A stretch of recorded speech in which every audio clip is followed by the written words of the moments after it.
India کے شہر آگرہ میں مغل امپائر کے آرکیٹیکٹس کا ایک ایسا شاہکار موجود ہے جس کو آج پوری دنیا تاج محل کے نام سے پہچانتی ہے۔ 42 ایکڑ پر پھیلا دور سے ہی چمکتا ہوا یہ مقبرہ جہاں اپنے اندر خوبصورتی کے باغیچے سجائے ہوئے ہے، وہیں اس کے اوپر غم اور اداسی کے کئی بادل ابھی تک منڈلا رہے ہیں۔ زیم ٹی وی کی ویڈیوز میں ایک بار پھر سے خوش آمدید۔ ناظرین، لگ بھگ 400 سال پہلے بنائی جانے والی یہ خوبصورت بلڈنگ جہاں اپنے دور کی سب سے بڑی اور سب سے شاندار بلڈنگ ہوا کرتی تھی، وہیں آج اس کو دنیا کا 7واں عجوبہ بھی مانا جاتا ہے۔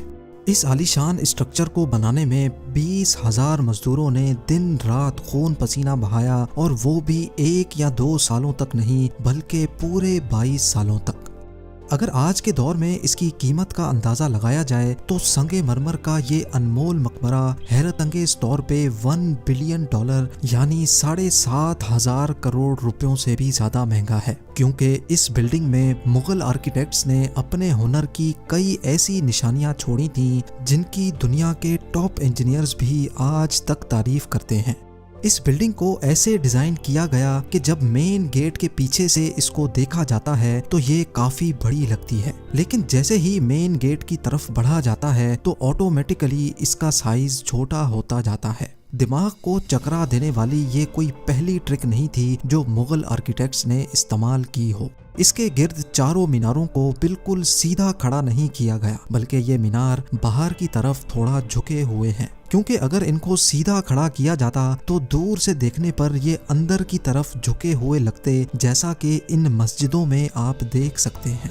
ان میناروں کو باہر کی طرف جھکانے کا ایک اور ریزن بھی تھا، اور وہ یہ تھا کہ خطرناک ارتھ کوئک کی صورت میں اگر یہ مینار گریں بھی تو یہ باہر کی طرف گر کر تاج محل پر ایک آنچ بھی نہ آنے دے۔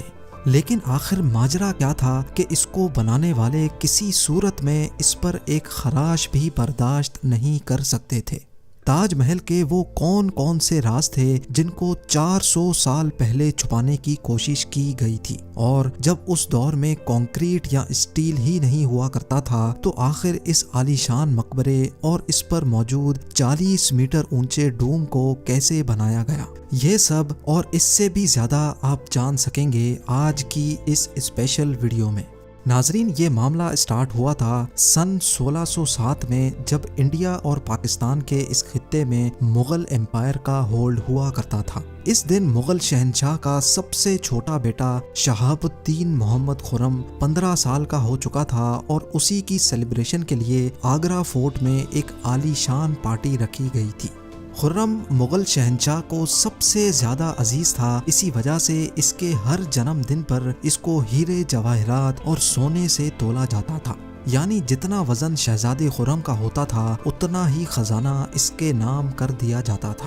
لیکن اس جنم دن پر کچھ اور بھی خاص ہونے والا تھا۔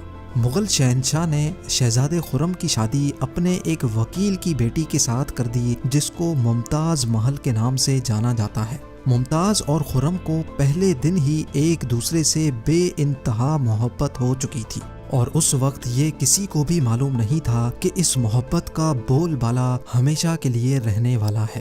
اگلے 10 سالوں تک شہزادے نے کئی جنگیں لڑیں اور ان میں بھرپور کامیابی بھی حاصل کی۔ اسی وجہ سے شہنشاہ نے خوش ہو کر ان کو شاہ جہاں کے لقب سے نوازا، جس کا مطلب ہے دنیا کا بادشاہ۔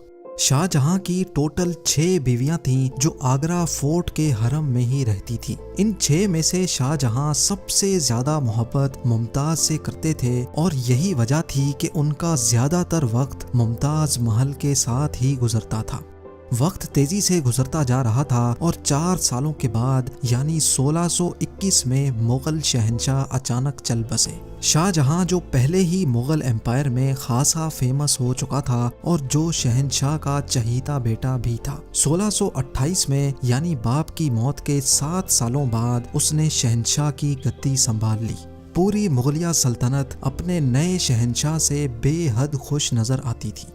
یہ وہ پیریڈ تھا جب مغل امپائر اپنے پورے عروج پر تھی، یعنی پورے انڈیا پاکستان کے ساتھ ساتھ افغانستان کے بھی کئی حصوں میں مغلیہ سلطنت کا راج ہوا کرتا تھا۔ سارے فیصلے شاہ جہاں خود کرتا تھا، جبکہ ممتاز محل پیچھے رہ کر شاہ جہاں کو مشورے دیا کرتی تھی۔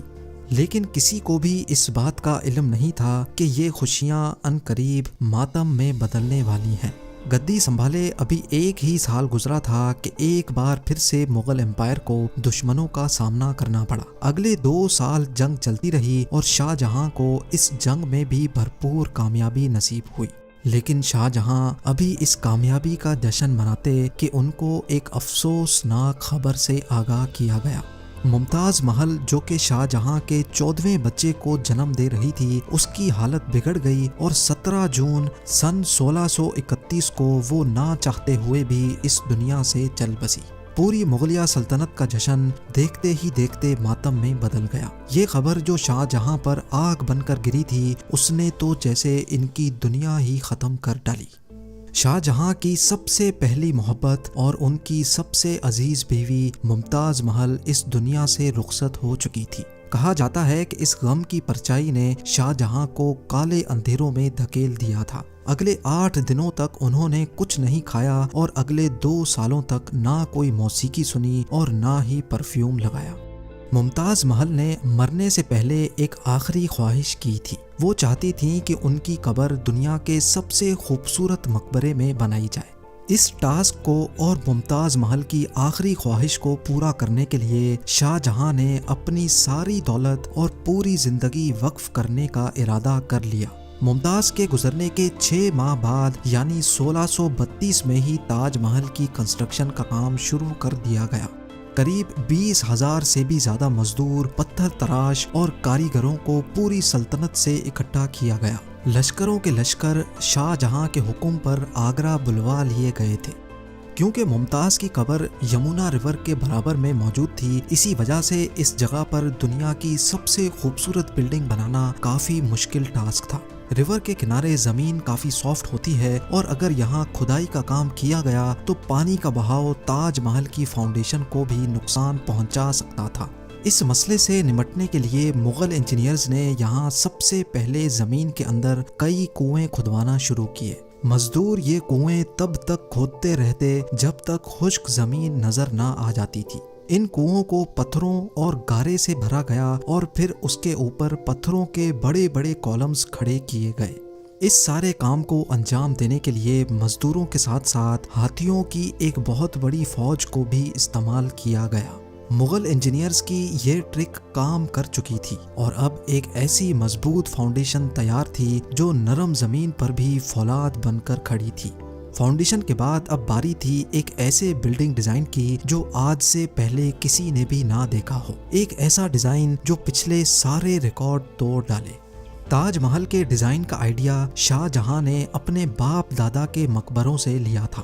باپ کے مقبرے سے میناروں کا آئیڈیا لیا گیا، دادا کے مقبرے سے بلڈنگ کور کا آئیڈیا لیا اور اپنے انکل کے مقبرے سے ڈوم کا آئیڈیا لیا تھا۔ اور جب ان سب کو کمبائن کیا گیا تو ایک شاندار اور عالی شان ڈیزائن ابھر کر سامنے آیا۔ بلڈنگ کے اسٹرکچر کو بنانے کے لیے لاکھوں نہیں کروڑوں اینٹیں موقع پر ہی بیک کی گئیں۔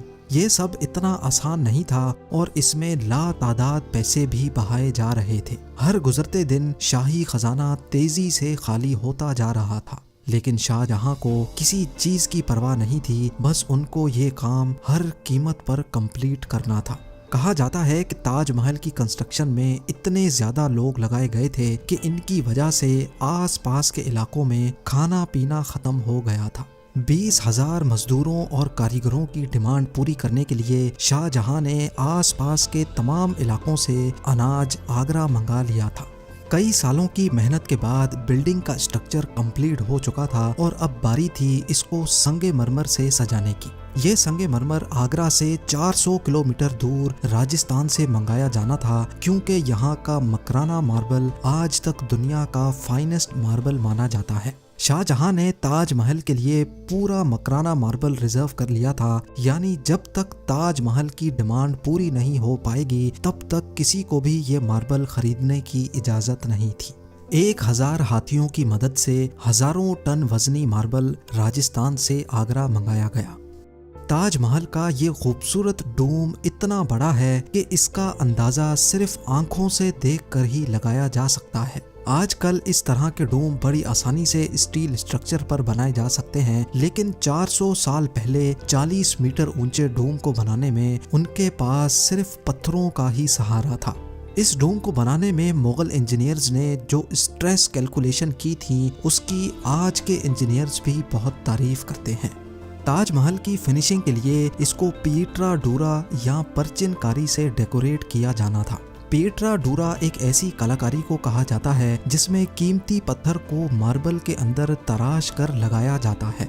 ماربل کو بڑی مہارت اور باریکی سے قیمتی پتھر کی شیپ کے حساب سے تراشا جاتا ہے اور پھر اس میں پتھر کو گلو کے ذریعے چپکایا جاتا ہے۔ تاج محل پر استعمال ہونے والی گلو کوئی عام گلو نہیں تھی۔ کافی ریسرچ اور لیبارٹری ٹیسٹ کے بعد معلوم پڑا کہ یہ گلو شیرہ، لیمن جوس اور سنگ مرمر پاؤڈر کو ملا کر بنائی جاتی تھی۔ وہی سیم گلو آج بھی تاج محل کی رینوویشن کے لیے استعمال کی جاتی ہے۔ تاج محل کی خاص باتوں میں ایک بات یہ بھی ہے کہ یہ دن میں 4 مرتبہ اپنے رنگ بدلتا ہے۔ سورج نکلنے سے پہلے یہ بالکل بلیک شیڈ دیتا ہے، سورج نکلنے کے بعد یہ لائٹ یلو اور پنک شیڈ دیتا ہے، جبکہ دوپہر کے وقت تاج محل کی خوبصورتی کا نیا رخ دیکھنے کو ملتا ہے، نیلے آسمان پر جیسے موتی چمک رہا ہو، اور سن سیٹ کے وقت یہ پوری بلڈنگ گولڈن کلر کی دکھائی دیتی ہے۔ پورے 22 سالوں کے بعد سن 1654 میں تاج محل کی کنسٹرکشن کا کام مکمل کر لیا گیا۔ شاہ جہاں اپنی بیگم کی یاد میں دنیا کا سب سے خوبصورت مقبرہ بنانے میں کامیاب ہو چکا تھا۔ شاہ جہاں نے اس عالی شان عمارت کا نام اپنی پسندیدہ بیوی کی یاد میں ہی رکھا۔ ممتاز محل سے اس کا نام تاج محل رکھ دیا گیا۔ ہر سال شاہ جہاں ممتاز کی برسی پر یمونا ریور کے ذریعے تاج محل پر جایا کرتے تھے۔ یہ تاج محل کی ایسی انٹرنس تھی جس کو صرف شاہی خاندان کے لیے ہی بنایا گیا تھا۔ اس انٹرنس کی دیواروں پر دلکش نقاشی کا کام کیا گیا تھا جو شاید صرف شاہی آنکھوں کے دیکھنے کے لیے ہی کیا گیا تھا۔ شاہ جہاں کا یہ مہنگا ترین پروجیکٹ کمپلیٹ تو ہو چکا تھا، لیکن اس نے مغلیہ سلطنت کو تباہی کے کنارے پر لا کھڑا کیا۔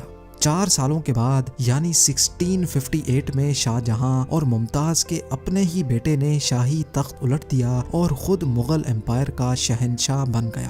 شاہ جہاں جو پچھلے 30 سالوں سے اس تخت پر راج کر رہے تھے، اس کو قیدی بنا کر آگرہ فورٹ میں ہی بند کر دیا گیا۔ صرف ایک فیسلٹی ایسی تھی جو شاہ جہاں کو دی گئی، اور وہ یہ تھی کہ جس کمرے میں اس کو بند کیا گیا تھا اس کی کھڑکی سے وہ تاج محل کو دیکھ سکتے تھے۔ 8 سال قید میں رہنے کے بعد 74 ایئرز کی ایج میں شاہ جہاں بھی اس دنیا کو الوداع کر گئے۔ شاہ جہاں کا اب ممتاز سے دوبارہ ملنے کا وقت آ چکا تھا اور ان کو تاج محل میں ہی دفن کر دیا گیا۔ امید ہے زیم ٹی وی کی یہ ویڈیو بھی آپ لوگ بھرپور لائک اور شیئر کریں گے۔ آپ لوگوں کے پیار بھرے کامنٹس کا بے حد شکریہ۔ ملتے ہیں اگلی شاندار ویڈیو میں۔